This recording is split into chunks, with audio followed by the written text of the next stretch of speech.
Okay, Lowe's 727 customer powers. I want to show you a very small U-shaped kitchen that has some challenges, to say the least, as far as working space. Now, this kitchen has only got an 89-inch back measurement. So 89 inches by 8 feet from the edge of this wall back to the corner is 8 feet. Over here is very similar as far as length. So this kitchen's interior width, right in here, about 39 inches at its narrowest point, 42 or so to the front of the stove. So that being said, with the layout that's in here now, these cabinets were custom built for tolerances in the standard overlay line. Now here's what I mean. If you see how much room there is around these are all standard overlay cabinet doors. And because of that, you're able to get away with some of these tolerances. See right here, that just it hits it as it pulls out. You have to pull open this to actually get into it. So full overlay would not be the answer for this kitchen. Number one, you need to do a standard overlay just to make sure that we have no problems with stuff meeting certain criteria to operate. Okay, so start off with on the refrigerator section. The wall, like I said, is 96 inches long. If you look right here, they built the cabinets to 95 inches, 1 inch less. If we're going to do a cabinet set and try to get the most we can out of this wall, if we want to go ahead and go out to 96 inches, that's fine. But on the cabinet, the last cabinet, instead of doing a flush finished in on this, do it as a standard in on this one. And that way we can have that 1/4 inch here just to finish out with some scribe molding and have a plywood in. Now the customer has expressed that he does not want anything as far as particle board build cabinets. He would rather have the plywood construction, which I told him is totally available, no problem. He wants it with a wooden door, wooden drawer fronts, slow close doors and hinges, all the normal basic things we have, but he does not want to have any construction that is a substrate construction. Now, when you start looking at the layout of the cabinets, basically he had this cabinet in the drawing out here at 24 inches deep. Now, because we're looking at going to the ceiling 3 inches down, 39 inch uppers, 93 top alignment, we're looking at this cabinet would be too much cabinet hanging out here at 2 feet because it does not have an end panel. Okay, so this cabinet can only be reduced depth to 18 inches, not 24 inches, or increased depth, however you want to look at it, because that cabinet is definitely going to have a problem with structure over the long term. It's only going to have one 12-inch attachment point on the right hand side, and so at 6 inches past that would be perfect. There would be no problem. At 2 foot deep, that's a foot. That's over half its depth. So that cabinet could actually really easily be overloaded and actually have a failure. So we definitely want to make sure that this does not go any deeper than 18 inches for the cabinet above. There's only one attachment point and the wall. Now, one of the suggestions I had made today was we've got about 3 inches of space here. We've got about 3 inches of space here, and that's just enough for things to operate correctly. But this is a 25-inch deep cabinet section, okay? So if we were to take this cabinet section and actually make this cabinet section 18 inches depth, step back 6 inches from what's here, and put in an 18-inch deep base drawer 33, like a 3-drawer base drawer, 18-inch deep, that would leave you about 3 inches on this side, about 4.5 inches on this side of space for those drawers to operate correctly. And then also, that would make this spacing, still need 3 inches here, that would make this spacing about 9 inches, okay? Now we could put a 9-inch base cabinet here, a 9-inch wall cabinet here, which would totally change the way this looks and works. You'd actually have some space to the left. Now, the new cabinets, he's actually going to use a freestanding stove, not a slide-in stove. So a freestanding stove where it goes up, there is no connecting the two. A 9-inch cabinet with a piece of countertop on it, that cabinet would have to sustain that countertop. So that's an option as far as how to fix this to give you some more room around the stove area.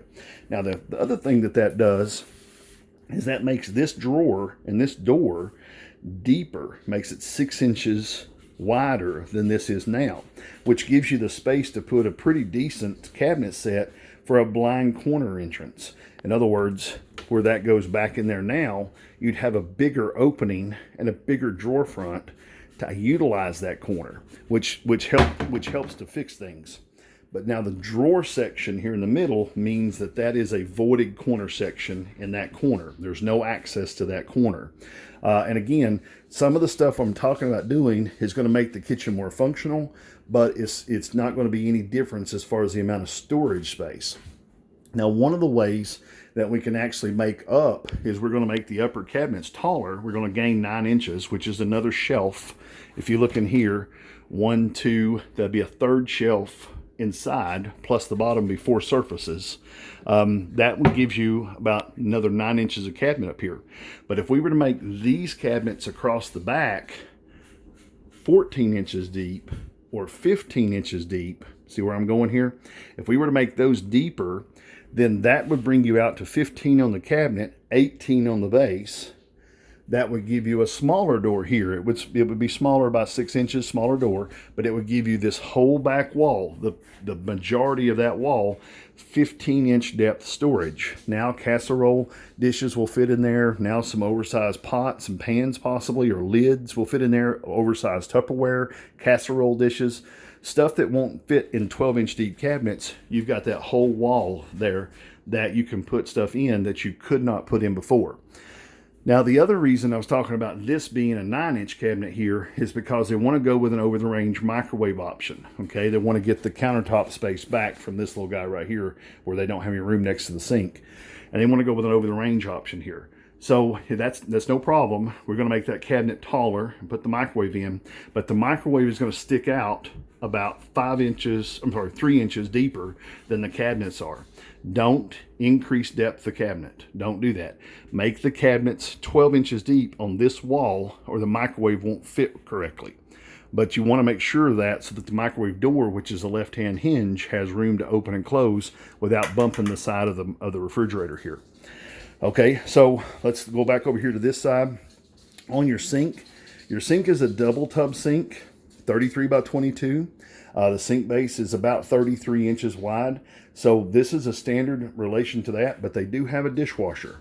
And because of the dishwasher, you might be able to get a little bit more space out of this corner, make it a bigger one. If this was to become a sink base 30 and go to a single bowl 30 sink, which would actually give you a deep sink and a place to put pots and pans. See, right now, this is only 18 inches by 15 inches or so inside the bowl, and a skillet will not lay down flat in that.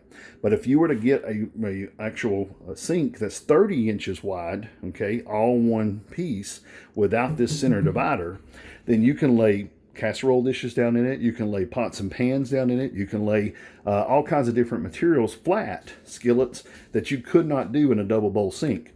And you already have the dishwasher, so as far as filling the dishwasher and then doing a load of sink dishes, you actually plug up the one hole, put your water and stuff in and utilize the sink, then pull the plug, wash everything down and dry it off. The dishwasher is doing its purpose then. You're not doing double duty. The traditional double bowl sink doesn't have to be that way. It can be a single bowl and actually work really well, especially with a small kitchen like this where you're going to try to gain some space. Now, if that becomes a 30-inch, you're going to gain 1.5 inches on the left. You're going to gain 1.5 inches on the right. This little panel right here, there's not really anything I can do with it. It would become a little wider, but it would give me more room for my countertop overhang. Now, right here, if you look, I am right up against the casing. I am flush with the end of that panel. So if I'm looking at making that slightly smaller, this will slide over. It'll give me a normal overhang on the corner. This won't be so tight as far as up against the door trim. The measurement on this cabinet, if you look, I am 0 margin here. I'm up against the door trim. I am 0 margin here up against the door trim. This cabinet needs to be built to an incremental or change width option with Craftmate or Diamond to where it will fit that space. He wants these to be as tight as he can to the window. You can see right here there's a piece of glass. They would like to possibly reuse that glass, maybe a little higher, maybe about where that sash line is. But that will still work as long as we keep the cabinets pulled to the actual width of these. Now in your drawing, you have a corner angle cabinet here. And that's fine if you want to talk to the customer about a corner angle, but it will not work over here on this side of the room. You're going to have a corner angle that comes in to the edge of your, and it'll leave you only about 3 or 4 inches of space right here. So this corner needs to be a blind corner cabinet or a voided corner cabinet. This side right here needs to be a blind corner cabinet as well, to keep the counter space to where you can use it, especially if we drop this back to 18 inches. That's going to be right in your face right there over, and a lot of your appliances and stuff that are using it right now, they've got their coffee pot pulled out here, that would hit the bottom of your cabinet. So those are just a few things to start off with. I'm looking forward to helping you with this design. If you have questions about it, feel free to call me, but I definitely see that there's ways to make this a lot more usable kitchen.